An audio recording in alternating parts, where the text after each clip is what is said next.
¿Te imaginas no saber qué pasa en tu casa? Que entrara gente sin invitación y no saber lo que hacen. Podría ser así si no fuera por...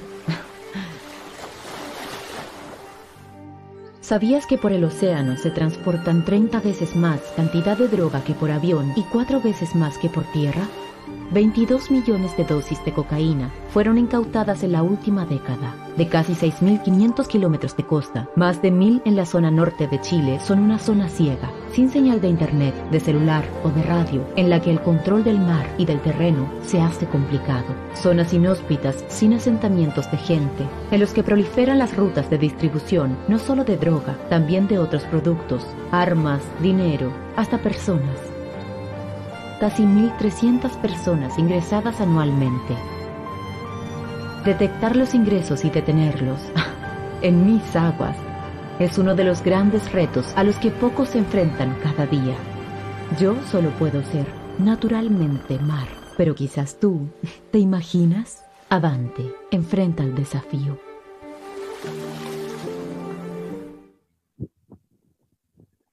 Buenas tardes a todos nuevamente, les damos la bienvenida a Innova Polinav, aquí con esta hermosa vista desde la Academia Politécnica Naval. Les recuerdo que todos estos encuentros virtuales son posibles gracias al patrocinio del Gobierno Regional de Valparaíso y el soporte de Corfo con su programa de apoyo al entorno para el emprendimiento y la innovación. Además de seguir con los panelistas todos los días martes, les recuerdo que están disponibles las bases del concurso de innovación abierta Avante 2020. Pronto abriremos la ventana de postulaciones, las cuales se recibirán hasta el 30 de noviembre. Una de las cosas más interesantes de este proceso será que, además de contar con financiamiento para los equipos que presenten propuestas de solución a los problemas publicados en nuestra web, recibirán un entrenamiento dentro del programa DualTech de KnowHub Chile, que incluye las fases de Company Setup y acompañamiento del proceso de desarrollo de un producto mínimo viable. El plan de trabajo tendrá una duración de 5 meses, a contar del 29 de marzo, con el objetivo de formar una startup para el ecosistema de investigación, desarrollo e innovación que esperamos pueda trabajar con la Armada de Chile en las áreas de conciencia situacional marítima. No pueden perderse esta oportunidad de participar en la construcción de soluciones para nuestro mar. La semana pasada contamos con la presencia de Rahul Kapoor, que era un profesor de la Universidad de Wharton, que nos habló sobre cómo muchas innovaciones disruptivas, pese a su enorme potencial y al optimismo con el que parten sus emprendedores, sufren el retraso de la creación de valor o incluso algunas no llegan a crear valor. Si no pudieron estar presentes o les gustaría volver a ver cualquiera de las conferencias que ya hayamos realizado, pueden acceder a nuestra página web www.innovapolinav.cl. Ahí encontrarán nuestra sala de prensa donde estamos dejando disponibles todas las conferencias para que las puedan volver a revisar. Hoy día tenemos un invitado muy especial, Javier Ramírez, que es director ejecutivo de KnowHub Chile, uno de nuestros partners con los que estamos trabajando en Desafío Avante 2020. Es una corporación sin fines de lucro que tiene por objetivo transformar la ciencia que realizan las universidades y centros de investigación en productos o servicios que impacten positivamente a la sociedad. Nos hablará de la innovación y el emprendimiento en la Armada, si acaso esto se puede hacer o no. Javier es especialista en la organización y liderazgo institucional en temas de innovación basada en ciencia, área en la cual ha estado involucrado durante toda su carrera profesional. Antes de desempeñarse en su actual cargo en KnowHub Chile, colaboró con la instalación en nuestro país del Centro de Innovación de la Universidad de California, Davis, en Chile como su Chief Business Development Officer, además de fundar y ser el primer director de innovación de la Universidad Andrés Bello y de la Universidad de Chile. Javier Ramírez es abogado de la Pontificia Universidad Católica, magíster en propiedad intelectual de la Universidad de Alicante en España y tiene un MBA de la Universidad de Chile. Les recuerdo que estaremos recibiendo todas las preguntas durante la conferencia, las cuales haremos al final de la exposición. Javier, muy buenas tardes, bienvenido hoy día a nuestro 11º, ya llevamos 11 seminarios, ya estamos acostumbrados a nuestro programa de televisión semanal. Así que estamos muy contentos de darte esta bienvenida y estamos muy ansiosos de escucharte respecto de tu visión del emprendimiento y la innovación en una institución castrense como la nuestra. Así que bienvenido y muchas gracias por estar con nosotros. Muchas gracias a ti, Jorge, por mi primera vez en la tele, como dijiste tú, muy bien. Encantado de estar en la tele, estoy seguro que mi madre va a estar feliz de esto. Título entonces. Innovación y emprendimiento en la Armada de Chile. ¿Se puede? Esa es la pregunta que vamos a tratar de dilucidar en lo que viene a continuación. Voy a partir con algunas prevenciones respecto a lo que voy a contar. ¿Qué quiere decir las prevenciones? Básicamente los sesgos. ¿Cuáles son los sesgos que va a tener esta charla? Es decir, Jorge ya habló un poco de mi experiencia profesional y de que es básicamente la que ayudó a formar estos sesgos. Lo que voy a hablar a continuación son una serie de historias, ya lo van a ver, y todo el relato está construido desde la experiencia. Esto no es un estudio con datos tabulados como muchas de las charlas que hemos visto anteriormente. Hemos visto gente que trae estudios, muestra los números, hace sus gráficos. Esto no es así. Es una historia, experiencia. Ahora, esta experiencia yo la relato, o todas las historias que voy a contar, las viví como protagonista o como testigo directo. Pero siempre fui un testigo parcial. No soy un testigo imparcial, siempre tuve una agenda, siempre había un objetivo que yo quería cumplir, que se entienda bien cuál es ese sesgo. Jorge mencionó alguna de mi experiencia pasada, así que estuve a cargo de varios procesos de instalación de innovación, instituciones nacionales, instituciones extranjeras en Chile, públicas, privadas. Quizás lo único que me faltó mencionar ahí en esa biografía es, durante algún tiempo además, me dediqué al emprendimiento. De esos emprendimientos hay 2 emprendimientos de base científica que aún están vivos, pues ya es un éxito, y una pyme que sobrevive. Así que esos datos también los incorporo en mi relato. Pudiésemos empezar a hacer empresas que desarrollen algún tipo de innovación de base científica o tecnológica. Y por supuesto, cuando llega el momento de financiar, su mayor parte por organismos públicos, también se hacen esa pregunta, si esto es posible. Organismos públicos, el Estado de Chile, a través de sus múltiples caras. Y claro, la banca, digamos, un comité de riesgo que analiza el préstamo que pide el emprendedor, la pyme, la startup, lo que está verificando efectivamente si esto es posible desde un punto de vista comercial, desde un punto de vista legal también. Y naturalmente, los fondos de inversión. Toda esta gente, en un determinado momento, dice, esto se puede, y toda esta gente junta. Entonces, también tenemos que hacernos cargo de eso. ¿Por qué esta gente junta? Este es un gráfico. Pudimos haber utilizado cualquier otro tipo de gráfico. Lo que muestro acá es lo que trato de significar. Es todas estas grúas y estas construcciones, estos equipos de construcción atrás simbolizan a las diferentes personas y entidades e instituciones que contribuyen en algún momento a esta larga cadena de valor que va desde la idea o el concepto hasta que esa idea, concepto o tecnología derechamente se convierte en un producto y servicio a disposición de la sociedad. Esta es una escala que se utiliza, una escala muy común en esta industria, que se llama escala Technology Readiness Level, que se ha visto y se ha explicado en charlas previas también. Se pueden utilizar otras también. Entonces, lo que hay acá es que cuando esta tecnología va avanzando, esta cadena de valor en este tipo de industria es tan compleja y tan variada que nadie tiene las capacidades para hacer esto internamente, por sí mismo. Ni siquiera instituciones gigantescas tipo farmacéuticas internacionales, ni siquiera instituciones de la envergadura de la Armada de Chile.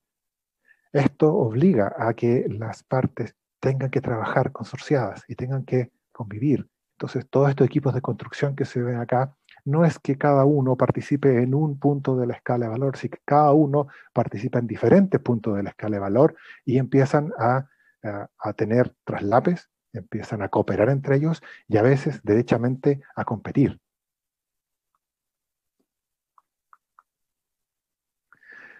Entonces, cuando uno ve este ecosistema y este traslape de competencias, las relaciones que se producen entre todas las personas e instituciones que participan aquí en esta cadena de valor, entonces este conjunto de relaciones es lo que compone el ecosistema de innovación. Como dije, no es un ecosistema ordenado, no es que cada grupo de instituciones participe en un punto de la cadena, sino que cada uno participa en muchos puntos de la cadena y se traslapa. Esta es una representación, una descripción gráfica que también trata de ilustrar un poco qué es lo que es este ecosistema de innovación en donde se va a insertar la Armada. Acá vemos que cada uno de los diferentes componentes tienen diferentes tamaños, colores. Realmente es simplemente un dibujo para que se entienda un poco el caos que es lo que se va a lo que se enfrenta una institución cuando entra a este ecosistema.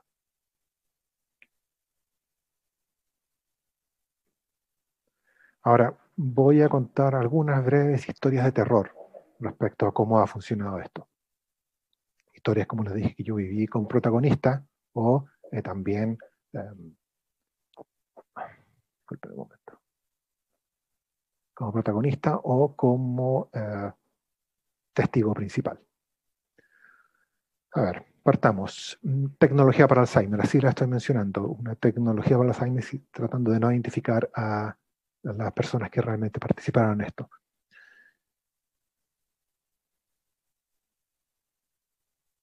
Acá lo que tenemos es, o la historia sucedió de esta manera. Teníamos dentro de lo que era una convocatoria de innovación, encontramos a un prestigioso investigador que tenía una tecnología con potencial para tratar el Alzheimer. No es necesario que diga el tremendo impacto que tendría una tecnología para tratar esta terrible enfermedad para la industria farmacéutica, pero también para las personas que se ven afectadas por este tipo de cosas.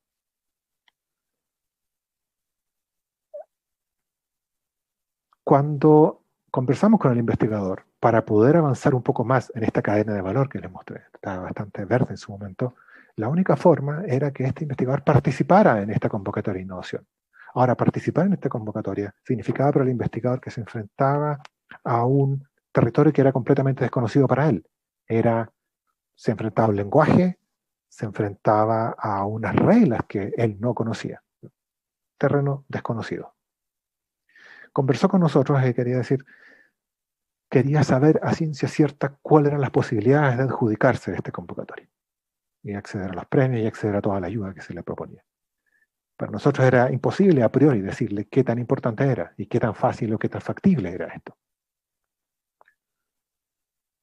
Después de un tiempo de conversar, a pesar del tremendo potencial que tenía la tecnología, el investigador consideró que la posibilidad de perder esta convocatoria exponía su prestigio. Dijo en sus propias palabras: mira, yo soy un investigador que tengo muchos premios, tengo una tremenda trayectoria, no puedo exponerme a participar y perder. Así que finalmente no se presentó a la convocatoria. Y hasta donde entiendo, esa tecnología nunca se dio en laboratorio y ahora no tenemos ningún tipo de tecnología tratando el Alzheimer.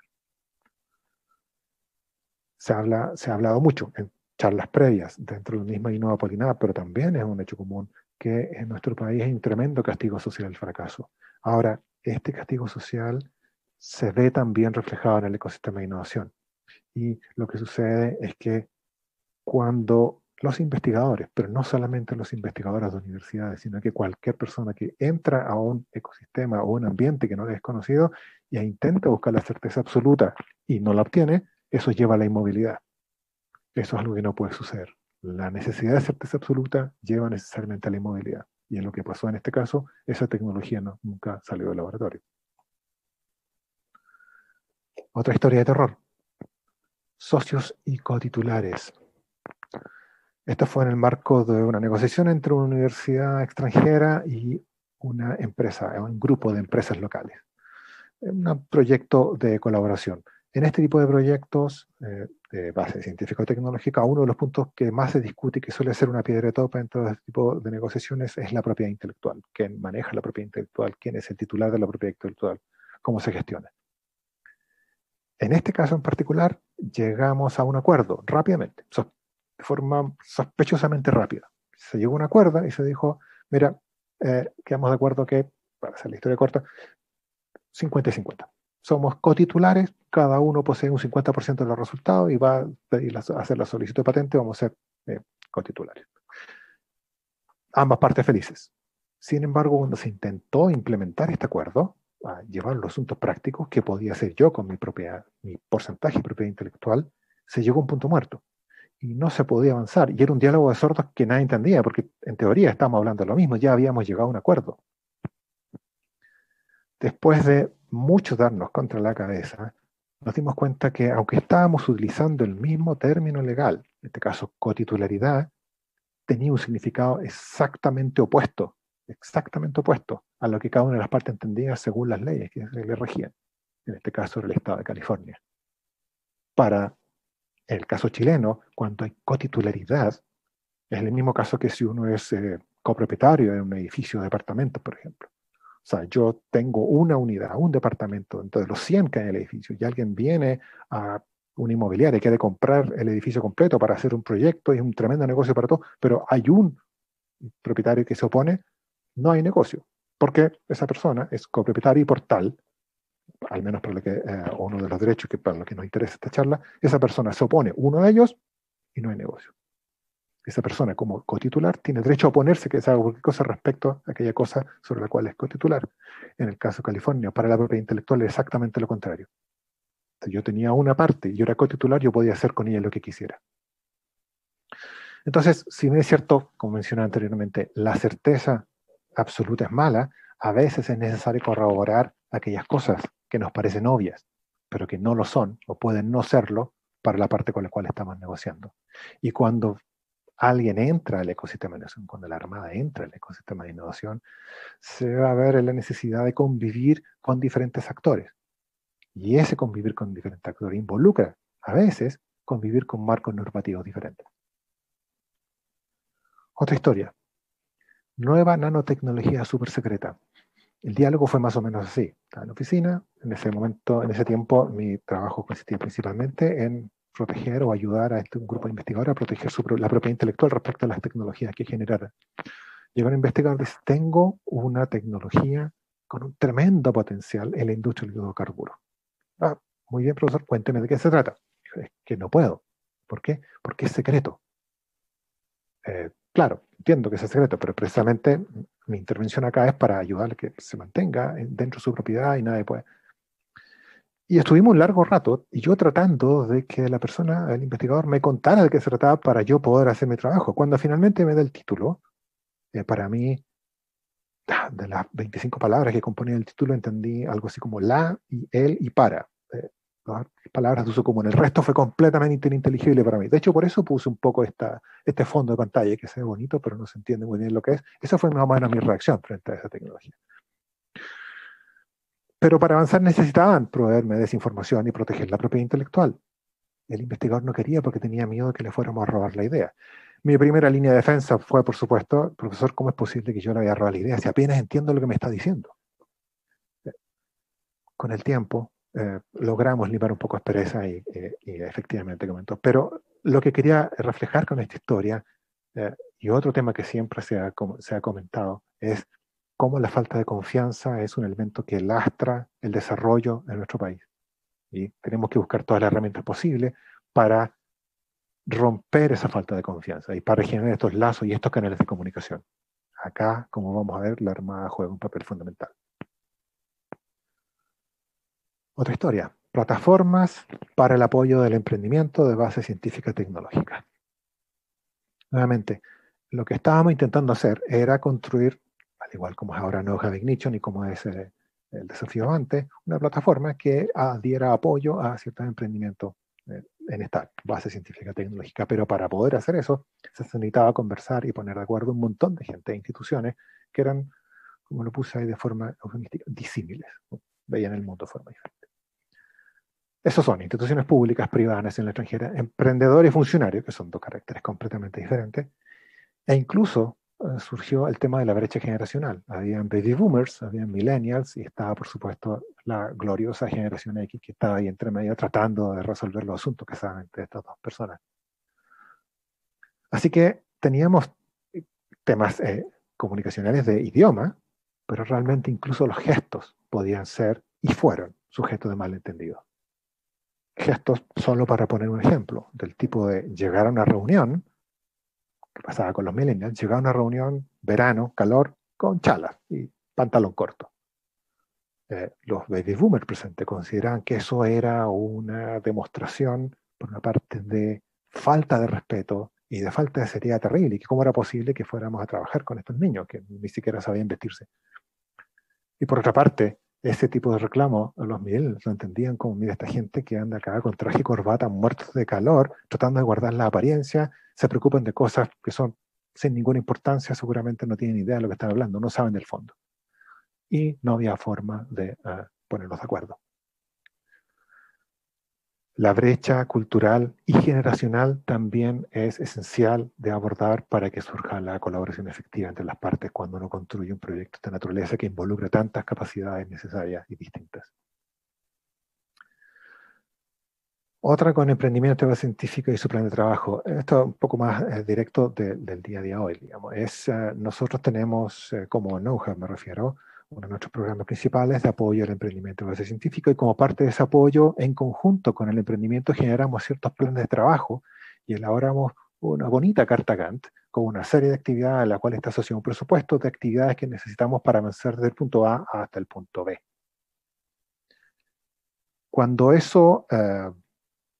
armamos esta carta Gantt, empezamos a ejecutar, habitualmente hay ciertos inconvenientes. Es lo que nos pasó. Entonces, armamos este plan de trabajo en conjunto con el emprendimiento y al poco tiempo vimos que el emprendimiento comenzaba a modificar radicalmente algún tipo de actividad y nosotros no estábamos muy claros qué es lo que pasaba. Claro, y por eso cito aquí al mariscal von Moltke, que para la gente de la Armada o de las Fuerzas Armadas probablemente sea muy conocido, pero quizás para los civiles que están presentes no. Es un militar y un pensador del mundo militar que se hizo famoso, entre otras cosas, por una frase muy típica que era que ningún plan, por bueno que sea, resiste su primer contacto con el enemigo. En este caso, cuando hablamos de enemigo, nos referimos a la realidad.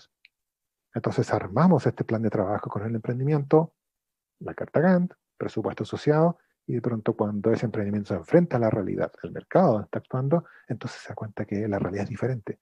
¿Y qué es lo que hace el emprendimiento? Bueno, cambia su plan de acción rápidamente y toma las decisiones en momentos de segundo y empieza a trabajar de acuerdo a las circunstancias. El verbo que se conjuga entre los emprendimientos es pivotar.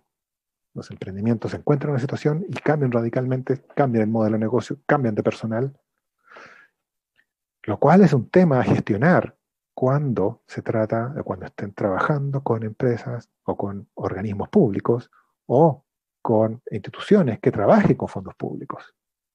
Acá el emprendimiento, el concepto clave es flexibilidad. Hay que ser flexible, lo cual es algo difícil cuando uno tiene, por ejemplo, un presupuesto anual o incluso cuando ese presupuesto está dado por una ley. Es difícil ser tan flexible. Última historia. Otro emprendimiento en el área de biomedicina. Este es un equipo que crea una tecnología para el tratamiento de cierto tipo de cáncer. Funcionaba bastante bien. Después de muchos años de investigación, tenía muy buenos resultados. Se fundó una startup para hacer los desarrollos posteriores, porque ya llegó un nivel de desarrollo que ya no podía estar dentro de la universidad, no tenía que salir. Y uno de los temas por los cuales tenía que salir es que necesitaba una inyección de recursos importante. Y logra el tremendo éxito, estamos hablando de hace bastantes años atrás, y un fondo de inversión local le ofrece $2 millones por el 20% de la propiedad. El equipo de investigadores / emprendedores felices, creyendo que esto es lo máximo que les puede suceder, entonces se enfrentan a esta condición del fondo de inversión, obtener la licencia de la universidad. Bueno, por supuesto, vamos a obtenerlo inmediatamente. Entonces fueron y hablaron con las autoridades que consideraban pertinentes. Y entonces empezó el martirio, digamos.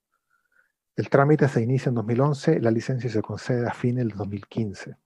Además de decir que el fondo de inversión aguantó, no sé, tuvo mucha paciencia de haberlo esperado unos 6 meses a que pasara algo, pero a los primeros 6 meses no habían obtenido nada en absoluto. Y ni siquiera es que la universidad, en este caso, que era la dueña de la propiedad intelectual, les dijera que no. Es que las sucesivas personas con las cuales iban conversando le decían sí, pero. Entonces, solo para ejemplificar, digamos, si hablaban con el abogado de la facultad de donde habían surgido la tecnología, sí, yo diría que sí, pero también tiene que pronunciarse el director de departamento. El director de departamento dice sí, pero veamos qué dice el decano. El decano dice sí, pero veamos qué dice el consejo de facultad, quien a su vez los remitía al abogado de la vicerrectoría, quien le preguntaba al fiscal, quien le preguntaba al controlador, y así. Así pasaron 4 años y tanto. Ahora uno se pregunta, ¿pero por qué hay gente tan malvada? Digamos, gente tan que le diría que no a una carita como esta, una niña que está ahí enferma de cáncer, donde hay una solución que pudiese resolver eso. No se trata de maldad. Lo que se trata acá son de las motivaciones.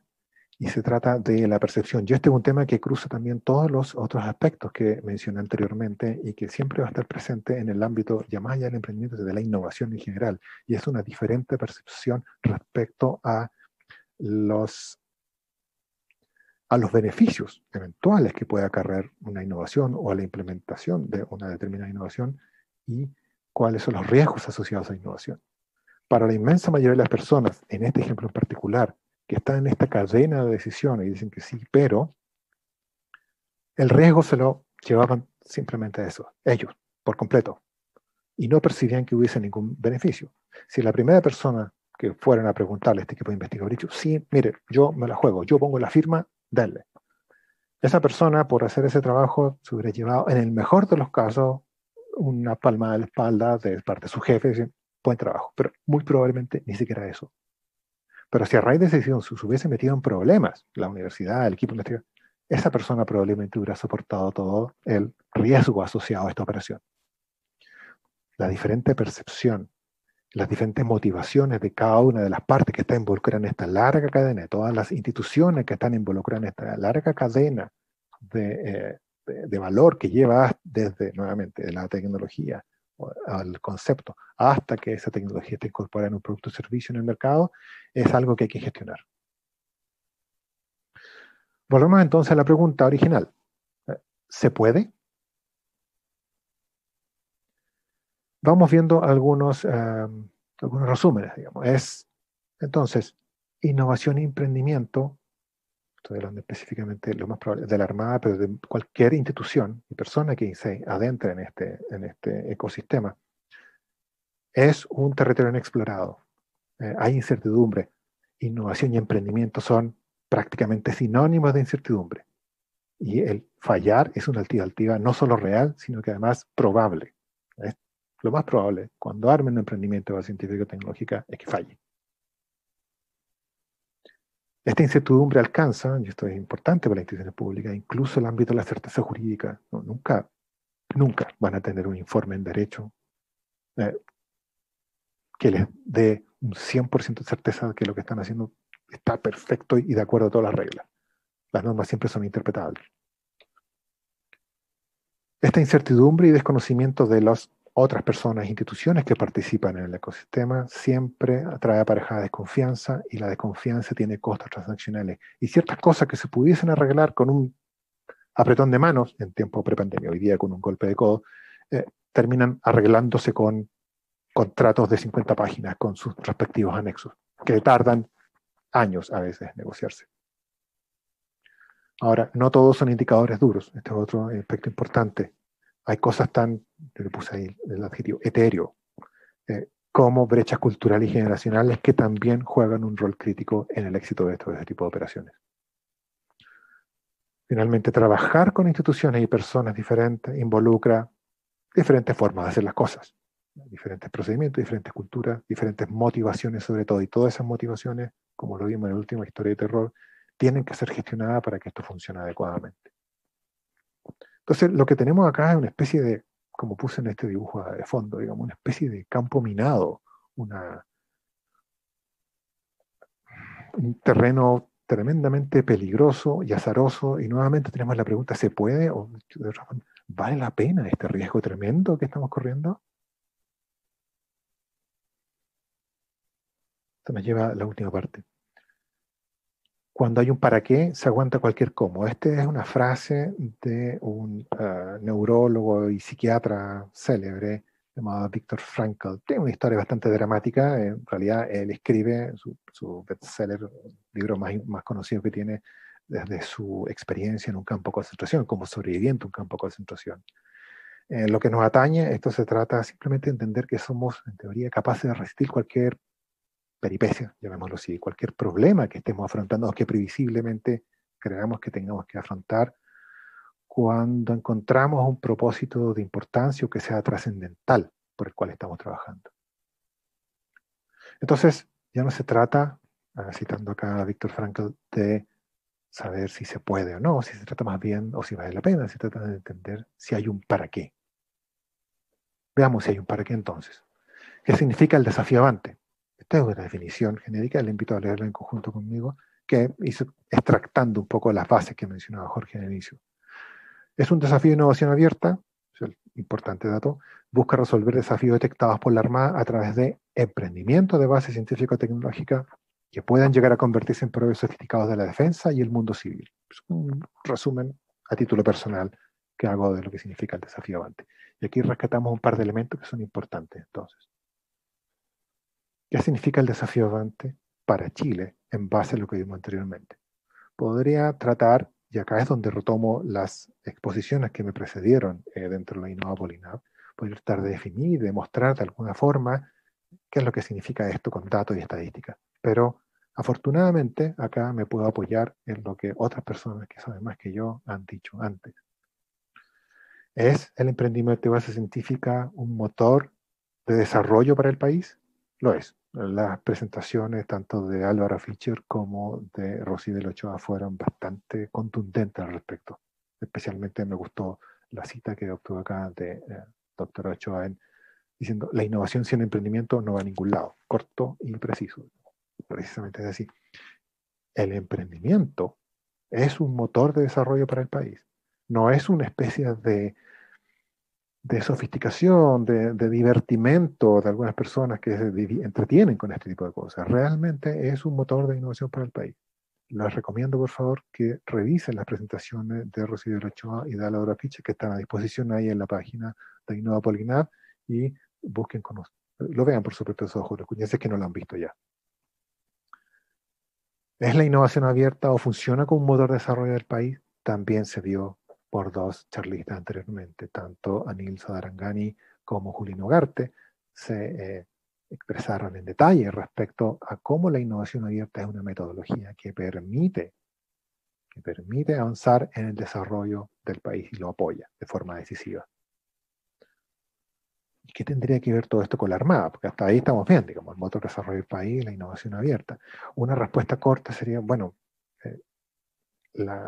apoyar al desarrollo del país es una de las áreas de misión de la defensa, así que la Armada está haciendo solamente su trabajo. Sí, es cierto, es una posición un tanto legalista, un poco estrecha. Si vamos así un poco más al fondo, tenemos la extraordinaria presentación de Juan Carlos de la Higuera, que nos habló respecto al programa de construcción naval y mostró el tremendo impacto que tiene solamente este programa en el desarrollo del país. Acá, la cita que reproduje acá, Juan Carlos habla de un quiebre en el I+D Chile, un quiebre en el buen sentido. Esto es un momento en que todas las cosas cambian. Es decir, a raíz de la construcción, del programa de construcción naval y del desafío Avante, que es donde se enmarca esto, se tiene un tremendo impacto directo para el país y también una serie de externalidades positivas para el país. Ahí Juan Carlos dice, esto no es probable, sino que está demostrado en otros países. A lo que se refiere Juan Carlos es un efecto llamado, en economía se llama crowding in. No, pido disculpas, no encontré la traducción, no sé si existe una traducción en español, aparentemente un concepto muy difícil, no tiene una traducción aparentemente en español. Si después alguien lo sabe, me la sopla, por favor. Y esto se refiere de que, para ponerlo de forma muy, muy gruesa, al menos en la situación comparada, principalmente Estados Unidos y otros países de la OECD, principalmente con una industria militar importante, por cada, pongámosle, 10 pesos que pone el Estado que invierta en este tipo de actividades, los privados, atrae la inversión de 5 pesos de los privados, 5 extra. ¿Y por qué esto tendría que ser importante para nosotros? Porque en Chile, solamente el 30% de la actividad de I+D son financiadas por empresas. Al revés de lo que ocurre en los demás países de la OECD, donde es al revés, es un 70% financiado por la empresa privada y un 30% por el Estado. Acá es al revés, las cifras aproximadas, eso sí.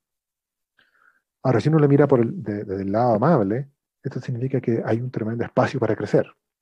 Es decir, si uno mira números, presupuestos, por ejemplo, países con industria militar desarrollada, históricamente tienen un presupuesto, el presupuesto de defensa, que está destinado a actividades I+D alrededor del 1,4, 1,5%. Y en Chile, al menos el año 2018, era de solo un 0,02. Nuevamente, viéndolo desde el punto de vista amable, significa que tenemos un tremendo espacio para crecer en estas actividades. Entonces, el desafío Avante y su entrada al ecosistema. Las preguntas que estamos tratando de responder eran, ¿se puede? ¿Vale la pena? ¿Para qué hacer esto? Y revisamos una serie de potenciales impactos. Puede fortalecer el emprendimiento y base científico-tecnológica, puede impulsar la investigación, desarrollo e innovación, ayuda en esta colaboración o en la relación, la industria, la ciencia y el Estado. Si tan solo uno de los desafíos de Avante fuese respondido tan solo por un emprendimiento y este emprendimiento lograse un relativo éxito, ya se pagaría todo esto y ya tendríamos un tremendo impacto en el ecosistema. Pero esto va a ser mucho más que eso y vamos a tener un éxito mayor. Y si esto se añade además al programa de construcción naval, entonces los impactos que tenemos para el país son gigantescos.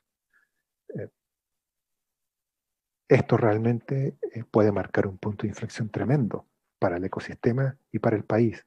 Entonces, eso de si se puede, quizás es una pregunta que fue un poco intencionalmente no pertinente, porque después de todos los impactos que podemos revisar que tiene el programa Avante y el programa de construcción naval, la respuesta es que esto se debe hacer. Estamos en un punto de inflexión. Los tremendos impactos que tiene esto, directos, económicos, sociales, están aún por verse. Esto, y con esta frase termino, tiene un impacto que es difícil de cuantificar y que además esto genera un canal de comunicación entre actores sociales que normalmente no conversan. Un canal de comunicación que para el momento que vive el país es más que necesario y muy bienvenido. Sí. Con eso termino. Muchas gracias. Javier. Aquí estoy. ¿Escucha, cierto? Te escucho, sí. Increíble presentación. Aquí estoy con algunos miembros del equipo en esta transmisión. La verdad es que hemos disfrutado la presentación. Más allá del recorrido que hiciste a través de las presentaciones de otras personas que han estado en nuestros webinars de Innova Polinap, creo que tu presentación ha dado como un englobamiento de lo que estamos haciendo, de la orientación y la visión que estamos tratando de poner respecto de no solo la Armada, sino que el desafío que tenemos como instituciones del Estado de salir de esas certezas absolutas que tú dices, que a veces significa enfrentarse al riesgo de la probabilidad de un fracaso. Y en general, si extendemos ese concepto a nuestra mentalidad nacional, nos cuesta enfrentarnos al fracaso. Te lo comento esto más de mutuo propio. He intentado en el pasado hacer algún emprendimiento. La verdad es que tu presentación me llegaron todos los comentarios y todas tus historias de terror, yo las he vivido también. Así es que primero agradecerte por la presentación. Y si nos pudiera regalar unos minutos, porque tenemos algunas preguntas que dan las personas a través del webinar. Mira, la primera pregunta dice, ¿cuál esperarías tú que sería el rol de los organismos públicos no relacionados a la ciencia en el ecosistema y en particular de las organizaciones de la defensa? Ya. A ver, partimos ahí de un sesgo, digamos, no relacionado al ecosistema. Ahora, cuando la Armada comienza a trabajar en el plan de construcción y en el desafío Avante, se incorpora de lleno al ecosistema. Y eso lleva a todas las instituciones de defensa, o eso es lo que esperamos, que esta sea la punta de lanza para que el resto de las instituciones de defensa se incorporen al ecosistema. Ahora, cada institución, esto no significa que se vayan a dedicar de lleno, que esta vaya a ser su dedicación principal. Las instituciones de defensa tienen una misión asignada por la Constitución y por las leyes sumamente claras. Dentro de esas actividades, las áreas de misión de la defensa, hay algunas que no están, por ejemplo, tenemos la soberanía, ciertamente son actividades casi puramente militares. Pero está explícito esto de apoyar al desarrollo del país. Y una forma directa de apoyo al desarrollo del país es entrar a este ecosistema y generar valor, ya no solamente para las instituciones de defensa, para los emprendimientos y para todas las demás instituciones que participan acá de personas, sino que para el país en su totalidad. Así que incorporarse al ecosistema de innovación y trabajar en actividades de I+D+I es parte de su función también, no principal, pero es parte muy importante.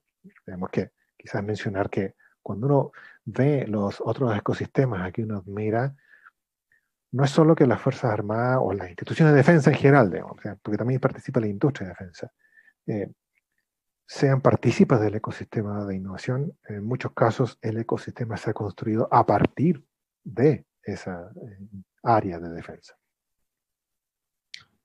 Javier, y desde tu punto de vista, ¿cuál es tu visión de cómo deberían abordar las instituciones públicas? Algunas de las cosas que nos mencionaste durante la presentación que en lo personal se me apretaba la guata, por ejemplo, flexibilidad, los riesgos entre las partes interesadas, y algo que nos pasa mucho a las instituciones de la Fuerza Armada, que es la rotación de personal, que es propio de cómo funcionan nuestras organizaciones. Desde tu punto de vista, ¿cómo enfrentamos esta flexibilidad, riesgo y rotación? Son un montón de preguntas. Flexibilidad, riesgo y rotación. La rotación es un problema bastante peculiar que tiene la Fuerza Armada. Es decir, desde afuera, voy a hablar completamente de afuera, aunque no llevo tanto tiempo trabajando con la Armada y con instituciones de defensa como para hacer un juicio certero, así que pido disculpas si es que voy a cometer alguna indiscreción, pero ¿cómo se ve desde afuera respecto a toda la rotación? Desde afuera se ve que hacen sus estudios, para la oficialidad sobre todo, luego de esos estudios hacen cursos de magíster, o a veces de doctorado incluso, y les preparan para hacer da lo mismo, cualquier especialidad. Y esa especialidad les permite ascender de grado. Y una vez que ascienden de grado, entonces pues, los envían a otra parte, que no tiene nada que ver con lo cual estudiaron. Y por la dinámica propia en que funcionan las instituciones. Ahora, esto que parece tan raro para el mundo civil, pasa de forma similar, no es lo mismo, de forma similar en lo que se refiere a las universidades, sobre todo a las universidades públicas, pero en general a las universidades. Las universidades son muy parecidas en todas partes. Respecto a los roles de liderazgo, las universidades están dirigidas habitualmente por personas que no tienen necesariamente formación en liderazgo y a veces ni siquiera interés. Habitualmente quienes están en rol de liderazgo en las universidades son aquellos que se destacan como investigadores. Entonces una persona que es un excelente investigador, por ser buen investigador lo premian siendo jefe de departamento, y las personas habitualmente no quieren ser jefe de departamento y se lo toman como una carga republicana, es decir, bueno, voy a ser jefe de departamento porque me toca, y después así van ascendiendo, digamos, porque lo siguen haciendo bien como investigadores, no necesariamente como líderes o gestores. Lo menciono porque en todas partes se cuecen habas, ese es como el dicho, ¿no? Entonces, hay ciertas condiciones que son de borde. No vamos a resolver el riesgo, el tema de la rotación o el tema de liderazgo asociado a temas de no gestión en el caso de las universidades, pero es algo que tenemos como dato y con lo cual tenemos que convivir. El riesgo, ese es otro tema, pero va un poco relacionado con el anterior. La charla de la semana pasada se habló de un tipo específico de riesgo, pero ese era un riesgo asociado al ámbito de tecnología. Decía, él hablaba de riesgo de ecosistema, riesgo de modelo de negocio y el riesgo específico de la tecnología. Eso es algo sumamente acotado. Pero también es parte de la mezcla a la cual tenemos que hacernos cargo. El riesgo acá habitualmente viene dado de las instituciones públicas, porque entiendo que esa es la pregunta. Por este principio que es que en derecho público solamente se puede hacer aquello que esté expresamente permitido. Y eso algunas personas lo interpretan como que, bueno, si me dice que, si hay una norma que me dice explícitamente que puedo cruzar la calle, entonces puedo cruzar la calle. Entonces uno retruca, bueno, pero si hay una norma que le dice que usted tiene que llegar al pueblo al lado y para eso tiene que cruzar la calle, no es lo mismo, y ahí está el tema. Alguna gente dice, no, yo necesito certeza absoluta de que hay una norma que me dice que puedo cruzar la calle. Eso se resuelve precisamente con el liderazgo. Y alguien que diga, no hay certeza, nunca voy a tener certeza absoluta, pero entre estas dos posibles interpretaciones de la norma, me la juego por aquella que me permite cumplir mejor con mi trabajo. Y mira, me voy a saltar a una pregunta porque creo que en tu respuesta tocaste un tema que es crucial y lo mencionaste durante tu exposición, que es el alineamiento organizacional. de cómo alinear los incentivos, ¿cierto? Ujú. Y diste un ejemplo que en las instituciones públicas en general cuesta alinear esos incentivos y diste un ejemplo de la universidad. Y en tu experiencia personal me gustaría saber cómo se manejan los egos entre los distintos actores para alinearlos con el propósito de llevar adelante un emprendimiento, porque cuando algo empieza, somos todos amigos, todo funciona bien, pero a la medida en que las cosas van saliendo bien, o la cosa va creciendo, o se empieza a ver más, empiezan las luchas de poder. Me imagino que en la universidad, en el mundo de la ciencia y la investigación, también debe estar presente este fenómeno. Muy. Nos gustaría escuchar un poquito respecto de ese manejo, cómo manejar ese ego. Ya. Yo diría que la pregunta tiene un sesgo porque lo centra mucho en el ego. Sí, el ego es un factor, y a veces es un factor que hay que tomar en consideración, pero no necesariamente. El tema de los incentivos, del alineamiento de incentivos, no se refiere sola y exclusivamente a los egos. También puede ser un factor que, que esté presente ahí. Pero es más amplio que eso. Se refiere, y al menos no hay una fórmula para resolver esto, pero como lo he intentado resolver yo, es simplemente preguntar por qué. Y uno pregunta por qué y sigue preguntando por qué hasta que la respuesta nos lleva a un lugar común del cual podemos construir juntos. Entonces, si soy una startup, estoy pidiendo financiamiento al fondo de inversión y el fondo de inversión me dice que no en algún momento. Digo, pero ¿qué pasa? O sea, yo mostré todos los números que me pidieron y la empresa empieza, el fondo de inversión dice, bueno, lo que pasa es que acá nosotros lo que vemos es que no quedó claro cuáles son los costos asociados al tratamiento de los residuos. Si yo me quedo con esa respuesta, entonces me voy a volver loco tratando de hacer unas planillas que muestren que estoy tratando bien los residuos y que estoy ganando dinero igual con eso. Pero lo que puedo hacer es preguntar por qué, y por qué, y por qué, y por qué eso es importante, hasta que quizás, por ejemplo ficticio, el fondo me diga, mira, el problema es que invertimos en una empresa, esa empresa tuvo un problema no de gestión de residuos, no real, pero parecía que estaba teniendo un problema de gestión de residuos y eso significó un boicot del público, la empresa quebró y nosotros perdimos el dinero. Entonces digo, entonces no es un problema de planilla de gestión de residuos. Lo que ustedes quieren es que yo les muestre cómo voy a manejar si es que voy a tener ese problema de riesgo reputacional para mí y para el fondo. Sí, hay que preguntar por qué y por qué y por qué. Si voy ante un vicerrector, yo soy en startup asociado a una universidad y voy a un vicerrector y le digo, firme por favor la licencia. Y el vicerrector parece que no quiere, no sabe. Yo como startup le digo, pero mire, si usted firma la licencia, la universidad va a ganar dinero, vamos a traer fondos de inversión, vamos a generar un montón de externalidades positivas. Y el vicerrector muy cínicamente puede decir, ¿y qué gano yo con eso? Entonces uno investiga hasta que dice, vicerrector, usted está en el proceso de acreditación de la universidad, ¿cierto? Sí. Y usted tiene, uno de los ítems es vinculación con el medio, ¿cierto? Sí. ¿Cómo está su vinculación con la empresa? Más o menos. Bueno, si firma esta licencia, resulta que yo soy una empresa, mejora sus índices y los dos ganamos. Y al vicerrector no le importan los millones que pueden entrar, no, lo que le importa es ese KPI para el proceso que a él realmente le importa. Y ahí el vicerrector le va a decir, entonces que se llame acuerdos de vinculación. Bueno, le pongo acuerdos de vinculación, lo que sea, si yo necesito que la tecnología ahí para seguir trabajando. ¿Ya? El ego puede jugar un factor fundamental ahí, puede ser. Me he tocado con gente donde el ego es importante, pero bueno, si el ego es importante para esa persona, entonces bueno, lo ponemos frente a las cámaras, que dé los discursos, que salga en la foto, perfecto. Mientras yo obtenga como startup o como institución lo que quiero, si esta persona sale frente a las cámaras, perfecto también. Perfecto, suena simple. No, no es simple, pero se puede.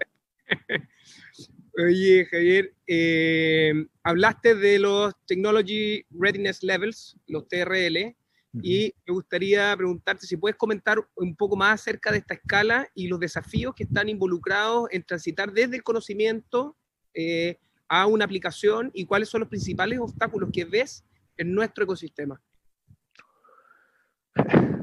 Tendría que jugármela por uno de los principales obstáculos, digamos. La escala TRL es una escala, se abordó previamente al menos en 2 charlas previas. La que yo recuerdo era ¿cómo se me olvidó el nombre? Del BMNT. El de experto de BMT, ¿sí? Sí. él la mencionó y mencionó otra escala. La escala TRL suena como un cuento chino, un mito urbano, pero efectivamente una escala que inventó la NASA precisamente para poder clasificar el nivel de desarrollo tecnológico. Entonces va desde la idea de concepto, número 1, hasta 9, que es probado en vuelo, precisamente. Entonces alguien empieza a desarrollar una nueva geometría para un ala que permite un descenso en 5% en uso de combustible, inventando cualquier cosa. Desde que esa persona tiene esa idea en el concepto, TRL1, va avanzando sucesivamente en esa escala hasta que efectivamente se construye el ala, se pone un avión, el avión vuela, no se cae, vuelve a tierra, perfecto, TRL9. Y cada uno de estos puntos de la escala tiene una clasificación específica. Esa es la escala general, se aplica habitualmente para todo tipo de tecnología, una escala muy utilizada en la industria, aunque han surgido algunas derivaciones para aplicarlas a alguna industria en particular, la biotecnología tiene una específica, biomedicina y así, cosas diferentes. Principales desafíos, acá el principal, si seguimos en el concepto de TRL, donde nosotros hemos detectado la principal brecha es entre el TRL4, que es el laboratorio, funciona súper bien el laboratorio, al 7, cuando ya está siendo probado en ciertas condiciones relevantes de entorno. Entonces, si lo pongo a ver, algo no relacionado con la armada, si estoy pensando en un agroquímico, yo desarrollé una molécula que ataca un target específico que mata a un bichito que ataca a los cultivos. Y eso yo lo probé en mi laboratorio. Entonces tengo mi cultivo de los bichos malos, le pongo el bicho bueno y los mata en el laboratorio. ¿Sí? Hasta que eso efectivamente está probándose en X cantidad de hectáreas o el volumen que sea relevante para esa industria en particular, hay una brecha en donde los generadores de tecnología, que en el caso de Chile los principales son las universidades, centros de investigación, no avanzan, ellos no van allá. Y los tomadores de tecnología, las grandes industrias, no van río arriba. Hay una brecha gigante entre el TRL4 y el 7, pero esa es precisamente la brecha donde se desenvuelven los startups y los spin-offs. Y ese es uno de los motivos por los cuales, como Know-How, estamos dando apoyo tanto al emprendimiento científico y tecnológico, por eso nos gusta trabajar, digamos, también con la Armada ahora que descubrieron el emprendimiento. Javier, muchas gracias por tu tiempo, por la presentación. Además, aprovecho de agradecerte la nota que salió en el Diario Financiero, creo que por el día después del lanzamiento del desafío, en donde nos diste la bienvenida como institución a este ecosistema de innovación, al cual estamos dando un paso al frente, tal como invita nuestro desafío, a que todos participen, den un paso al frente y nos ayuden a resolver los problemas de nuestro hogar. Así es que, mira, me está empezando a despedir, pero me llegó una quinta pregunta, a ver, antes de despedirte. Mira, dice, ¿qué le diría a quienes están pensando en participar en Avante? Así como un mensaje de invitación. Que participen. Nosotros vamos a hacer todo lo posible porque le vaya bien a todos los participantes. Aunque no queden seleccionados, o aunque queden seleccionados y no son los finalistas, y son finalistas y no resulta bien el negocio, de todas formas se van a ser beneficiados, aunque sea solo fuese por la experiencia, pero va a ser mucho más que la experiencia. Van a conocer el medio ambiente, se van a relacionar con un montón de otras personas con las cuales no se hubiesen relacionado de forma normal, van a apoyar a la Armada en su misión, y al final van a ser puras externalidades positivas. Es decir, por favor participen y nosotros vamos a hacer todo lo posible porque les vaya bien. Así que, denle, ese es el mensaje, denle. Muchas gracias, Javier. Así que ya escucharon nuestros espectadores y si tienen amigos o gente que quiera saber, invítenlo a entrar a nuestra página, que se conecten a nuestros webinars. La próxima semana tenemos al conocido Steve Blank, que es conocido por el lanzamiento del movimiento Lean Startup y lo ha posicionado hoy día en el mundo como uno de los padres del emprendimiento moderno. Así es que invitarlos a que inviten a su familia, nos sigan en las redes sociales, a sus amigos también, que lo inviten para que participen, para que vayan escuchando de qué se trata este desafío Avante. Steve Blank, para los que no han escuchado de él, voy a leer un pequeño trozo de su currículum. Él enseña en Stanford, Columbia, Berkeley, New York University, por nombrar las más relevantes. Creó el National Science Foundation Innovation Corps, que ahora es el proceso estándar para la comercialización de la ciencia en los Estados Unidos, y da una clase que se llama Hacking for Defense, que él es uno de los fundadores de esta metodología en Stanford, que está revolucionando la comunidad de inteligencia y defensa en Estados Unidos, ¿ya? ¿Qué es lo que permite esta metodología? Implementar innovación a gran velocidad, con gran escala y urgencia, ¿ya? Además tiene una clase hermana que se llama Hacking for Diplomacy. Está haciendo lo mismo, enfrentando estos desafíos para asuntos exteriores gestionados por el Departamento de Estado de Estados Unidos. Así es que inscríbanse en Innova Polinab, donde podrán revisar con más detalle las próximas conferencias. Además pueden revisar las conferencias que hoy día Javier muy hábilmente y con mucha expertise hizo un tremendo resumen, así que ahí pueden verlo en detalle. Lo invitamos para el próximo martes. Muchas gracias, Javier. Estamos muy felices de tener estos partners tan potentes, así que también estamos muy seguros de que Avante va a ser todo un éxito.